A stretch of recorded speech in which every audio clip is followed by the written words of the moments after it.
بسم اللہ الرحمن الرحیم شیطان الرجیم بسم اللہ الرحمن الرحیم صلی اللہ علی رسول الکریم السلام علیکم ورحمۃ اللہ وبرکاتہ۔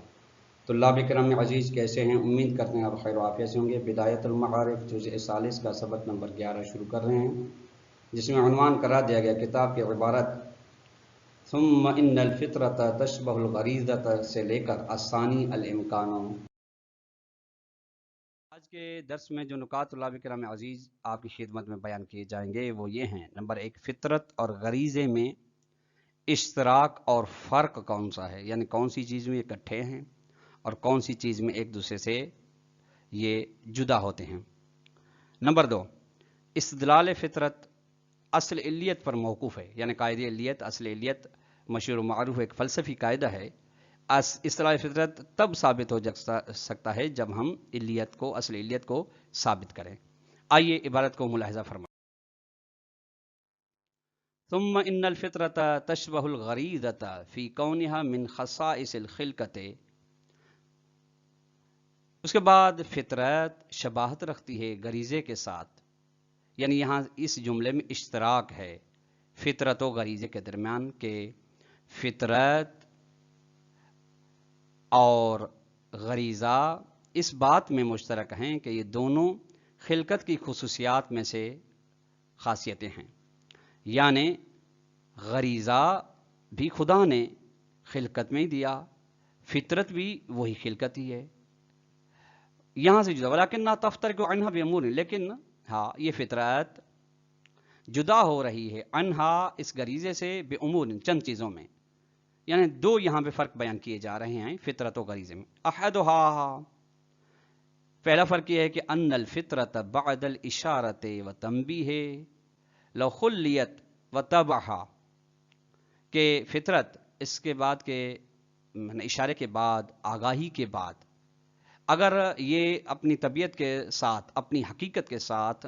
خالی رکھی جائے، مطلب یعنی لم تقترن بالموانع، یعنی اگر فطرت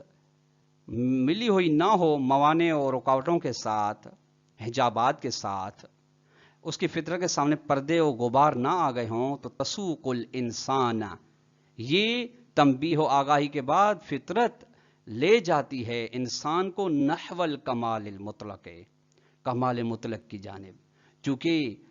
انسان کی فطرت کمال کی تلاش میں ہے، ہر چیز کمال کی تلاش کرتی ہے، کمال سے کمال تر کی تلاش کرتی ہے، اور کمال مطلق خدا کی ذاتی ہے اور کوئی نہیں ہے، یعنی ایسا کمال جس کے کمال میں سابقہ و لاحقہ میں عدم یا نقص نہ رہا ہو، اور وہ فقط خدا ہے، اس کے علاوہ کوئی بھی نہیں ہے، کمال مطلق کی جانب لے، بخلاف غرائز الانسانیت، برخلاف انسانی غریزے، فإنہا لا جہت لہا، ان کے لیے کوئی جہت نہیں ہوتی، ان کے لیے کوئی رخ نہیں ہوتا، بدون ان یکون العقل علیہا تحدید و اشراف، بغیر اس کے کہ ان کے لیے عقل کی حاکمیت ہو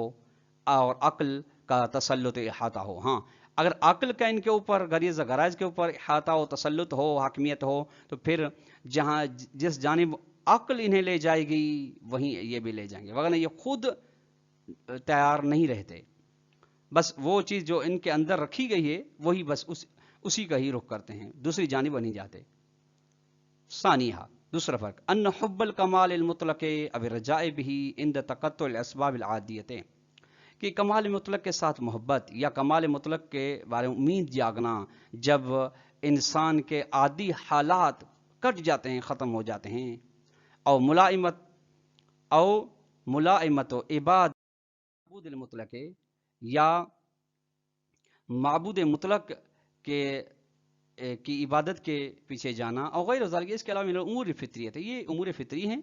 یہ تمام کے تمام امور فطری ترجع، ان کی بازگشت ہوتی ہے کمعرف، جیسے کہ آپ جان کر آئے ہیں، معرفت الفطریت، ان تمام چیزوں کی بازگشت معرفت فطری کی جانب جاتی ہے، وہ معرفت فطری التی غفل عنہا کثیر الناس، جس کے بارے میں بہت سارے لوگ غافل ہیں معرفت فطری سے، اور غافل کیوں ہیں وہ گزشتہ بیان ہو گیا کہ اسباب غفلت کے کیا ہیں۔ بخلاف الغرائز، برخلاف غرائز، فإنہا لا ترجع الی المعرفۃ اصلا، وہ ان کی بازگشت معرفت فطری الہی کی جانب نہیں ہوتی، یعنی ان کا انجام معرفت فطری تک نہیں پہنچتا، جبکہ فطرت کا انجام معرفت فطری تک پہنچتا کما لفا، جس کے بعد یہ واضح ہو چکی ہے، مخفی نہیں ہے۔ ثم انہ یظہر مما ذکر، اس کے بعد ظاہر ہو جاتی ہے ان چیزوں سے جو ذکر ہو گئی، یہ ظاہر ہوتے ما فی دعویٰ، وہ چیز جو یہ اس دعویٰ میں ہے کہ ان کل ما استدل به لاثبات المبدأ المتعالی، کہ ہر وہ چیز جس کے ذریعے سے استدلال کیا گیا، یعنی برہان فطرت خدا کے وجود کو ثابت کرنے کے لیے، وہ چیز متوقف علی اصل العلیت ہے، کہ وہ موقوف اصل قاعدہ علیت پر۔ قاعدہ علیت اللہ بکرام عزیز اختصار کے ساتھ یہ ہے کہ اس عالم میں، اس جہان میں جو بھی چیز ہے، جس پر بھی آپ ہاتھ رکھیں گے، جس کی جانب بھی اشارہ کریں گے، اس کے لیے ضرور بضرور کوئی نہ کوئی علت ہے۔ پھر علت کی متعدد اپنے مقام بیان ہو چکے ہیں، اقسام ہیں۔ علت کسے کہتے ہیں؟ علت یعنی جو دوسرے کے وجود کا سبب بنے، یہ علت۔ پھر علت کی اپنی اقسام ہیں۔ ایسی علت تک رکنا ضروری ہے جسے کوئی دوسرا وجود عطا نہ کرے، یعنی جس کے لیے کوئی دوسری علت نہ ہو، علت العلل، ٹھیک۔ اور اس کائنات میں جس پہ بھی رکھیں گے آپ، اس کے اندر علت و معلولیت کا ارتباط پایا جائے گا۔ اب فرماتے ہیں کہ اس قاعدے علیت پر یہ برہان فطرت موقوف ہے۔ لما، کیوں؟ معرفت، چونکہ آپ جان چکے ہیں کہ من ان المعرفت فطریت من خصائل خلقیت، کہ معرفت فطری خلقت انسان کی خصوصیات میں سے ایک الغریزہ، جس طرح غریزہ خلقت انسانی کے اندر ہے، فطرت بھی، معرفت فطری بھی خلقت انسانی کے اندر ہے۔ اور خلقت انسانی چونکہ معلول علت ہے، کسی علت نے اسے پیدا کیا ہے، لہٰذا اس کے ذریعے سے ثابت ہو رہا ہے کہ اس کیا پیدا کرنے والا، اس کو ایجاد کرنے والا کوئی ہے، اور وہی خدا ہے، کہ جس کو کسی نے وجود نہیں عطا کیا۔ وَإِنْ كَانَ أَسَاسُ هَذِهِ الْمَعْرِفَةِ وَالشُّهُودِ وَمَعْلُولِيَةُ الْإِنسَانِ، اگرچہ اس معرفت فطری اور شہود فطری کی بنیاد انسان کا معلول ہونا ہے، کہ اس نے کچھ، اس کی کوئی علت ہے، لیکن وہ بھی ایسی علت ہے کہ جو خود انسان جیسی نہیں ہے، یعنی دوسرے کی محتاج۔ نعم، ہاں، تتوقف فطرت العقل علی المقدمات البدیہہ، ہاں، فطرت عقل موقوف ہے مقدمات بدیہیہ پر تاکہ نتیجہ دے سکے، فطرت القلب، برخلاف فطرت قلب کی جس سے مقدمات کی ضرورت نہیں پڑتی، چونکہ فطرت قلب کا تعلق علم حضوری کے ساتھ ہے، فطرت عقل کا تعلق بدیہی کے ساتھ، بدیہیات و حصولیات کے ساتھ ہے۔ لما عرفت، چونکہ آپ جان چکے ہیں، اللہم لا یقول الا ان یراد، سوائے یہ کہ ارادہ کیا گیا ہے، من کل مستدل به الاثبات المتعالی، کہ ارادہ کیا جائے ہر اس چیز سے جس کے ذریعے سے استدلال کیا گیا خدا کے وجود کو ثابت کرنے کے لیے، ارادہ کیا جائے وہ ما یستدل به بالاستدلال الاصطلاحی، کہ اسی چیز کا ارادہ کیا جائے جس کے ذریعے سے اصطلاحی استدلال قائم کیا گیا ہے، المشتمل علی شکل القیاسی، جو کہ صغرا و کبرا پہ مشتمل ہے، لا مطلق الاستدلال، ارادہ نہ کیا جائے ہر قسم کا استدلال، استدلال فطری بھی جیسے کہا وعلیہ اس بنا پر فتکون المعرفت الفطریۃ خارجۃ عنہ موضوعا، معرفت فطری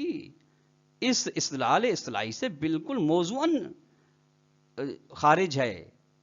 نہ کہ حکمن، یعنی اصلا اس میں آتا ہی نہیں ہے، یعنی استدلال اصطلاحی جو کہ شکل وہ قیاس منطقی پہ مشتمل ہوتا ہے، اس کا محدودہ جدا ہے، اور برہان و معرفت فطری کا محدودہ جدا ہے، تخصصاً باہر ہیں۔ ثم ينقدح مما ذکر، اس کے بعد واضح ہو جاتی ہے ان چیزوں سے، ان باتوں سے جو ذکر کی گئی، ينقدح، کیا ينقدح؟ جواز الاکتفاء بالمعرفت الفطریۃ، کہ جائز ہے اکتفا کرنا معرفت فطری کی بنا پر، معرفت فطری پہ خدا کے وجود کو ثابت کرنے کے لیے، ما شواہد وجودہا، حالانکہ اس کے ساتھ کہ اس معرفت فطری کے شواہد و قرائن موجود ہیں، وہ یہ ہیں، من الرجا، امید ہے اس کے اندر، امید جاگتی ہے جب اسباب منقطع ہو جاتے ہیں، اور الحب لکمال مطلق، یا معرفت فطری کے اندر کمال مطلق کے ساتھ محبت پائی جاتی ہے، اور محبت کے لیے خارج میں کمال مطلق کا ہونا ضروری ہے، لاثبات المبدأ المتعالی، یہ جائز ہے خدا کے وجود کو ثابت کرنے کے، ولولا وساط الناس الذین غفلوا عن وجود فی انفسہم، اگرچہ وہ لوگ واسطہ نہ ہوں جو اپنے وجود سے غافل ہیں اپنے ضمیر میں، کوئی بھی ضرورت نہیں پڑتی عدل عقلیہ کی جانب، کیونکہ یہ برہان فطری، معرفت فطری دلیل حضوری ہے، دلیل قلبی ہے، لہٰذا ضرورت نہیں پڑتی کہ ہم اس کے ساتھ ضمیمہ کریں کسی بھی دلیل عقلی کا تاکہ منتج ہو سکے، نہیں، بلکہ یہی معرفت فطری جو کہ معرفت حضوری ہے، یہی سبب بن رہی ہے، یہی نتیجہ ہے کہ خداوند متعال کا وجود ہے، کمال اکفا، جس کے بعد واضح ہے۔ تو طلاب کرام عزیز، آج کا درس اپنے اختتام کو پہنچا۔ سوال نمبر 1 یہ بنے گا کہ فطرت اور غریزے میں کون سا فرق ہے، اس کو بیان کریں۔ اس کے بعد یہ بیان کریں کہ یہ برہان فطرت